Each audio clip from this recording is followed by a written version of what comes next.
Hi everyone, I'm filming in our living room today. Normally I film in the other room, in the bedroom. That's where all of the books are until now because the books have been breeding and now some of the books have moved into here as well. So this weekend Mr. M and I put up this little bookcase, which is half the size of the other bookcases that we have in our bedroom. And this bookcase I had bought specifically for my fairy tale research collection, and a few years ago, I think maybe 4 years ago now, I'd done a video talking you through all of the books that I had relating to fairy tales, and I figured it was time for a bit of an update. If you're new here, my name is Jen. Hello, I am an author and a book reviewer. My pet subject is the history of fairy tales.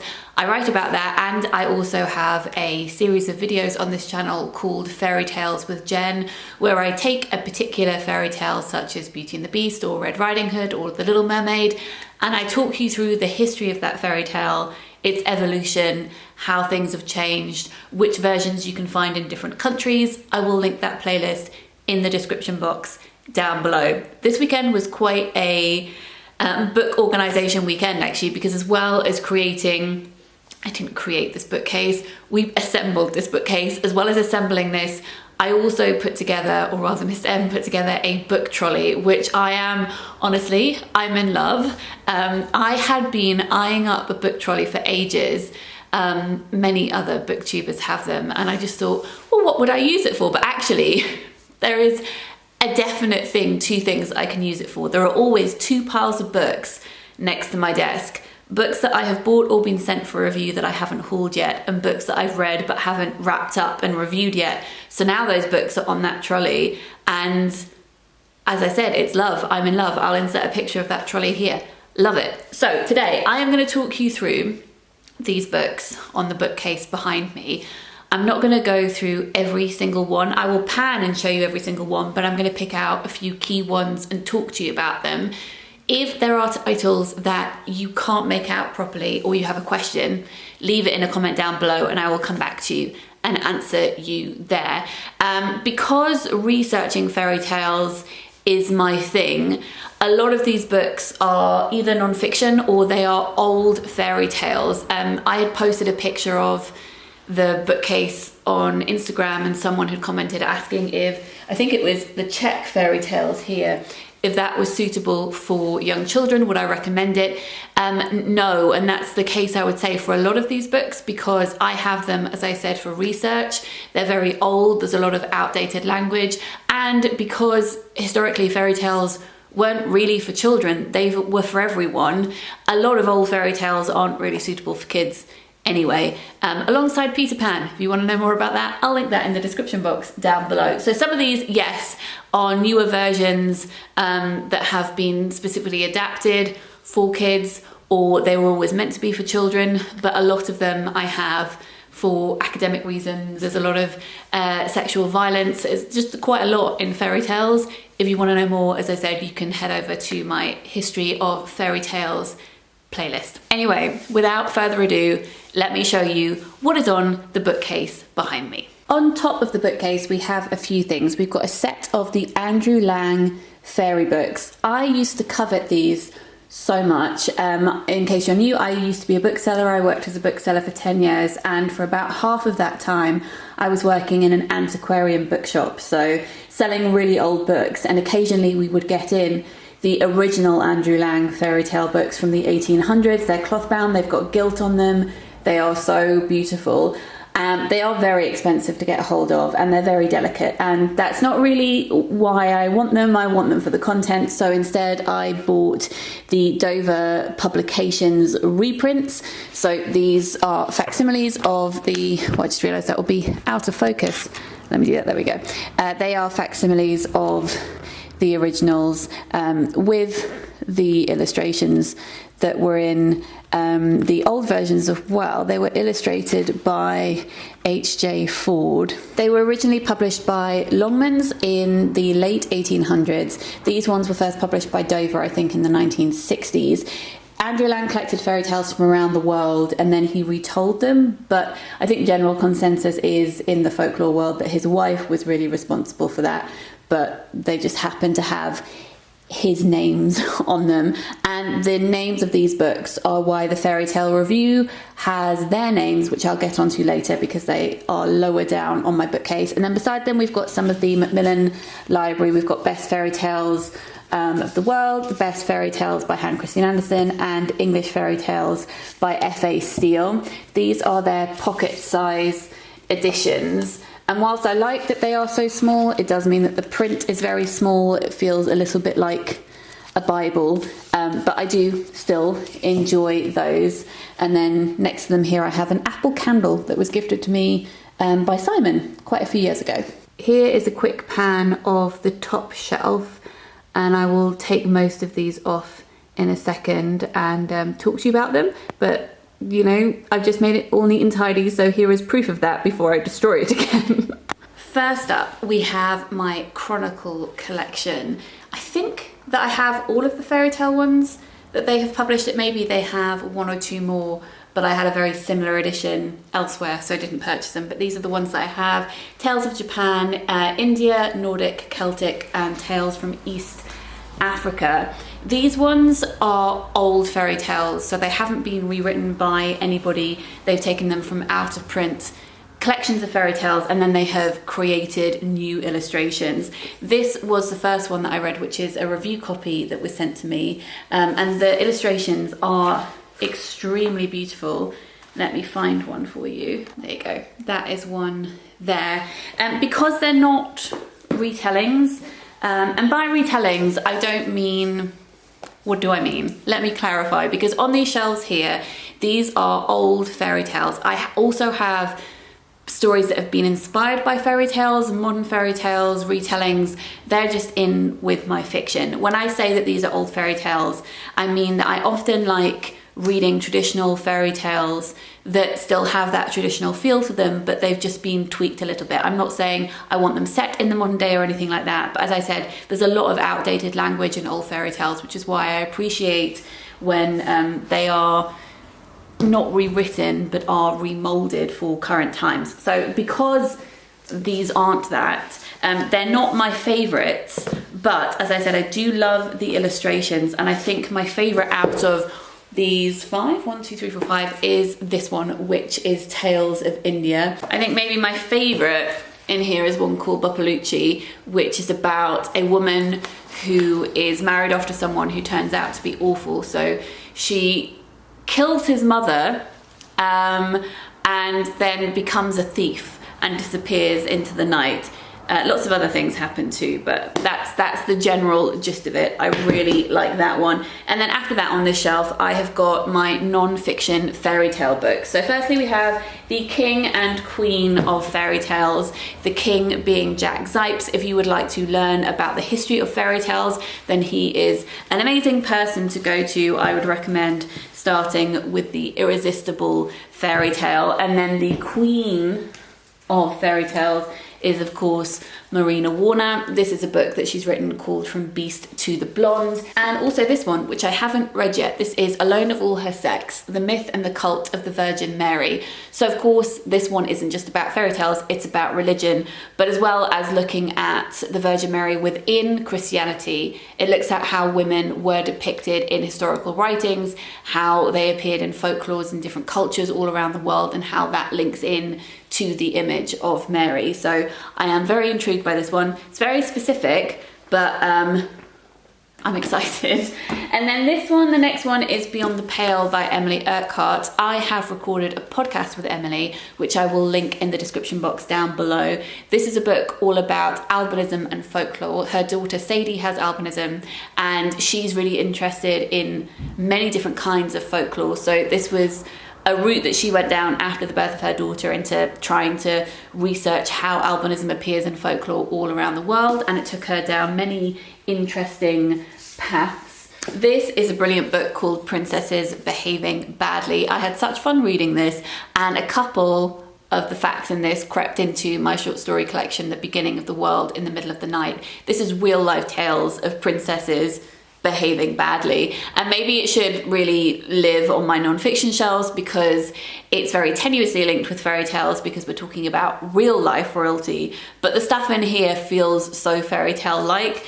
that I just love it. The back says, once upon a time, there lived a beautiful princess who wasn't afraid to cheat, deceive, seduce, or murder anyone who got in her way.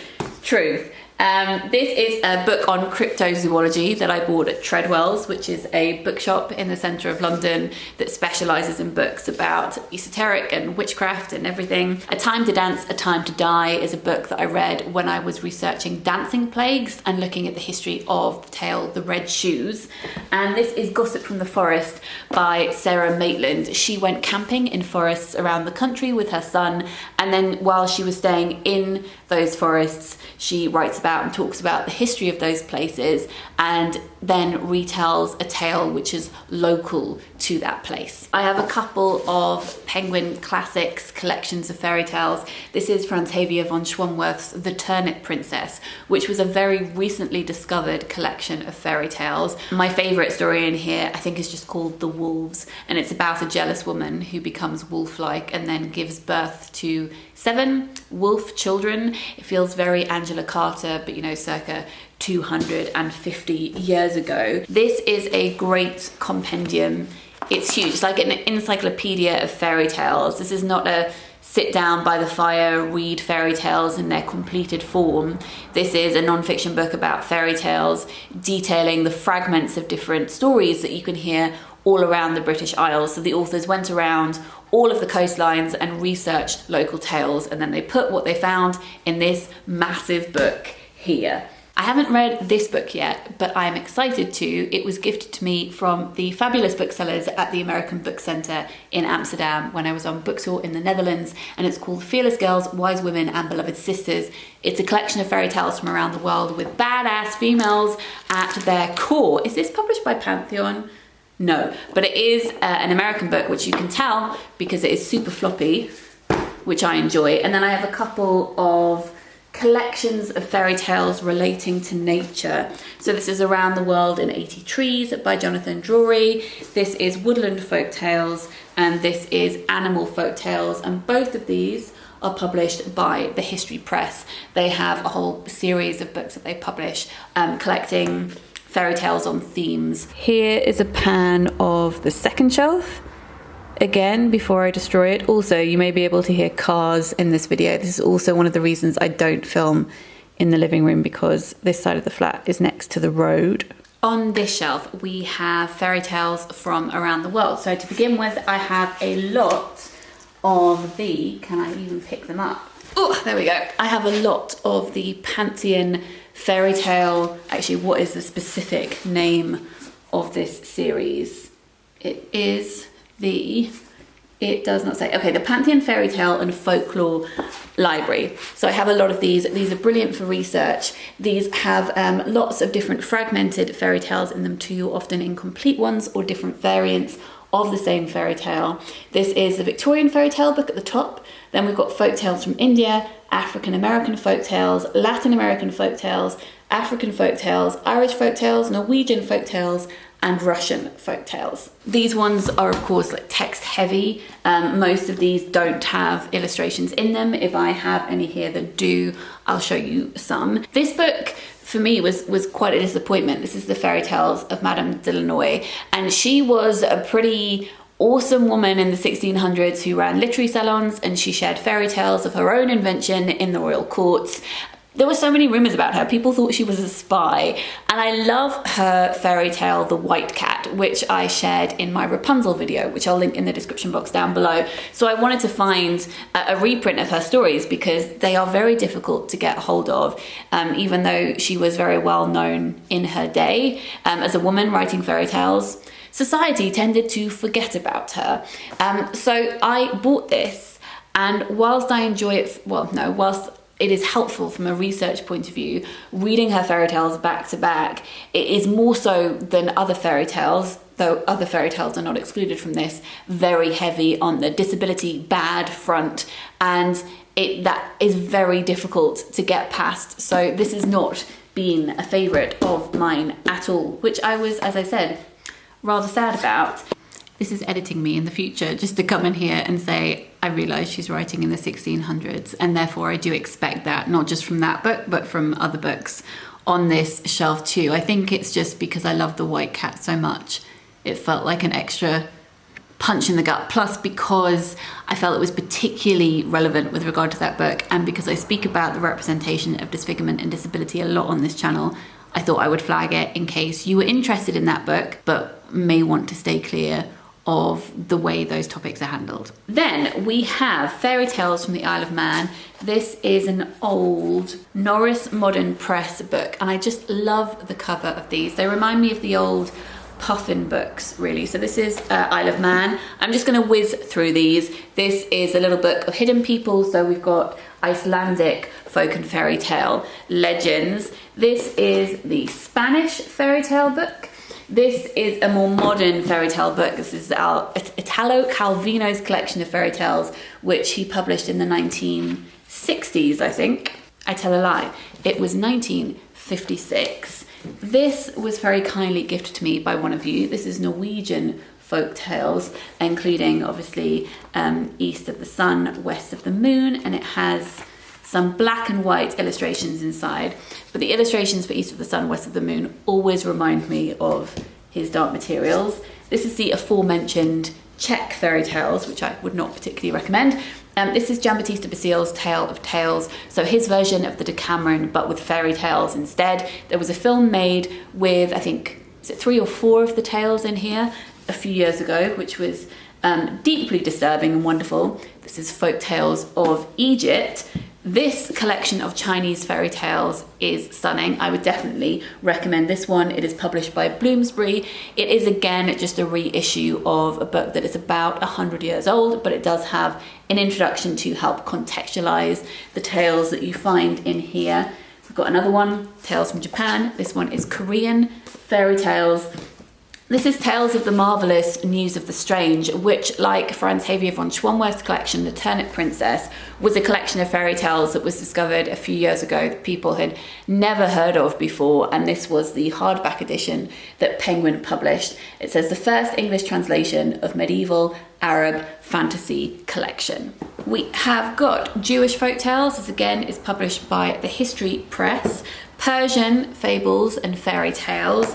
This is published by Tara Books in India, and it is a collection of tales from the Qadars. This is a collection of Arab folk tales from Palestine. Then we have Maori Stories. This is a collection of legends. This one I haven't read yet, actually. It says Maori Legends is a classic collection of more than 30 Maori myths and legends handed down orally over many generations. They were retold by the great A.W. Reid when this book first appeared in 1965, and here are revised for a modern readership. So these ones have been retold. I did put all of my fairy tale books on this bookcase, but there are clearly some dotted around the flat elsewhere on other bookcases, because I do have a collection of Native American folk tales as well, the Pantheon Library ones, but that is not here. And we do have some more fairy tales from around the world on the bottom shelf, which I'll get to in a minute. And then at the very end of this shelf, we have books about the Brothers Grimm. So going back to Europe for a second, this is the Jack Zipes translation of the Grimms. It's their first editions, which were published in 1812 and 1815, whereas most of the English translations are from the 1840s, when they had revised them a lot. So if you want the gruesome ones, then you want this edition, which is brilliant. I also have this edition of the Grimms. It's called Household Stories Grimm, and this is retold by Lucy Crane, illustrated by Walter Crane. It's very, very delicate. This was published in 1882. I'll show you the frontispiece here. So we've got these line drawings here. We've got a piece of paper to protect the title page, and this was gifted to me by Roger, who is my editor at Thames and Hudson. He gifted this to me because he was excited that I was writing something relating to fairy tales for my next book, which is coming out next year. And this one, Falling Apart, I love it, keep it safe. Then I have a biography of the Brothers Grimm, and this one is by Jack Sipes. And then this is a book that Mr. M bought me. It is 6 fairy tales from the Brothers Grimm, and this is illustrated by David Hockney, which is so cool. So lots of black and white illustrations inside. And then this final non-fiction book before we get down to the bottom shelf, this is Transgressive Tales Queering the Grimms, which I'm very much here for and I still haven't read, and I should rectify that ASAP. And then here is the bottom shelf, which I will pan across before taking these off and showing them to you. Okay, so finally, bottom shelf. This is a collection of books by Princeton Press. These are review copies. They have published old fairy tales but collected them together by theme. So we have socialist fairy tales, we have fairy tales for the disillusioned, we have fairy tales which are specifically related to workers. Then I have Fairy Tale Review. This is it here. It comes out once a year, and as I said, these are the ones that relate to the Andrew Lang fairy tales because they call each issue by a colour. So the top one here is the Fairy Tale Review, the red issue. In each of these issues they have poems and stories which are folktale, fairy tale related and in some way tie in with the colour of the issue. I think it's a wonderful concept, and if you haven't checked them out before, I'll link them down below. Then I have a couple more, and these wouldn't fit onto the shelf above. These are fairy tales from around the world. This is The Tiny Boy, which is a collection of fairy tales from Indonesia.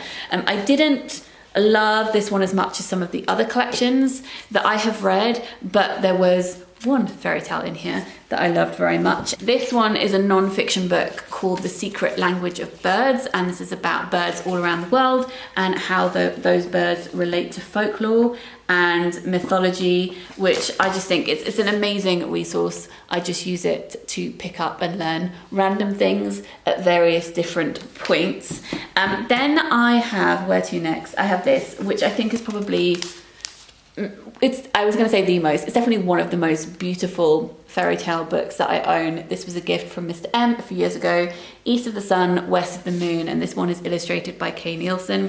This is published by Tashen. Tashen make the most stunning books, and the illustrations in this book are outrageous. Here is one of them there, and let me find you another.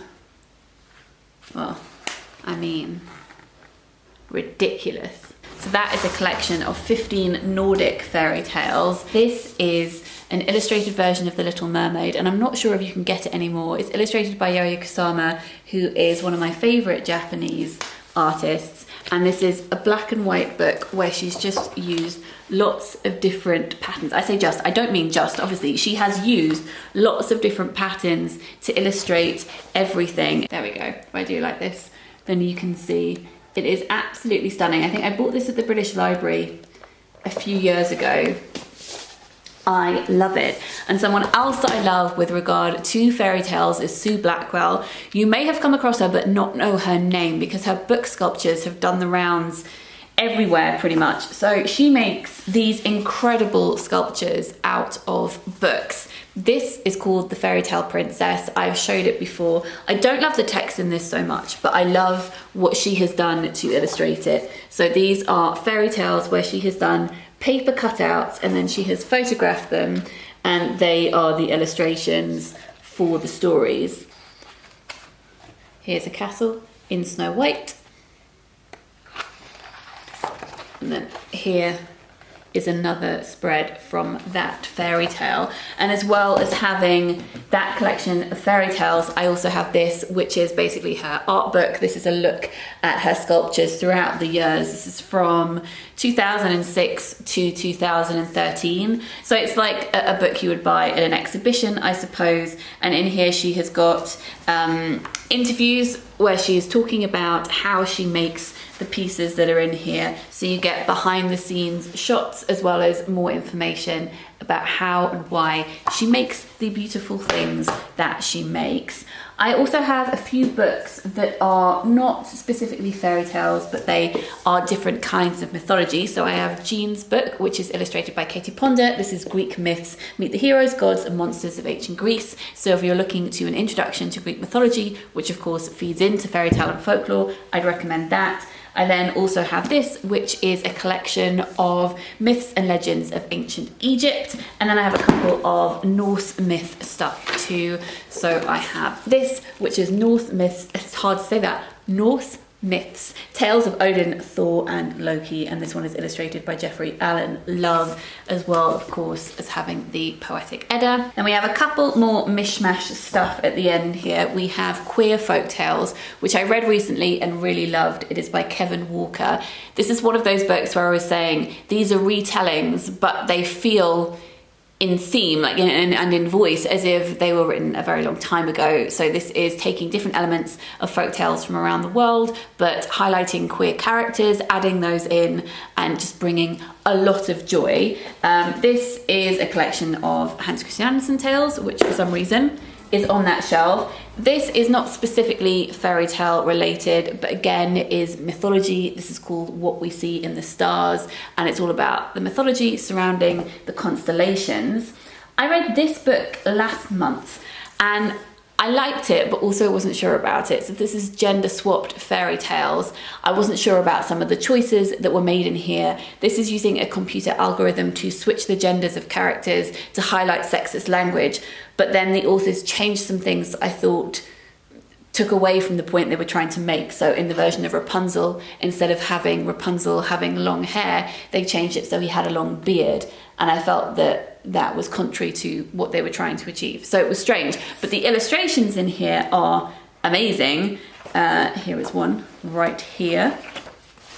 I mean, look at that. It's brilliant. So yes, I like it, but also like it's interesting because it generated conversation in my own head and with you about what was inside it. And this one I haven't read yet. This is Delightfully Different Fairy Tales by Lynn Roberts Maloney. As I said, I don't tend to keep fairy tale retellings on this shelf, but because this is a picture book, it's kind of the only place that it would fit. So it's living there for now. And finally, a couple of other non-fiction books. This is a paperback of Beyond the Pale, which I mentioned earlier because the hardback is there. I like this book so much that I blurbed the paperback of it. Love it. This is a book on the science of monsters. And then finally, this is Disfigured by Amanda Leduc, which I have reviewed on this channel before. Amanda is talking about the history of disfigurement within fairy tales. She wrote to me when she was writing this book because she had seen my videos on the history of fairy tales and my discussion on disfigurement too. So if you enjoy my videos on those subjects, you will enjoy this book. So those are all of the books that I was going to show you today. As I said, if there is anything you would like me to tell you, if you missed a title, if you would like me to clarify where something is from, because some of these may be out of print, let me know in a comment down below and I'll be very happy to help you. I hope that you're having a good start to the week and I will speak to you all very soon. Lots of love. Bye.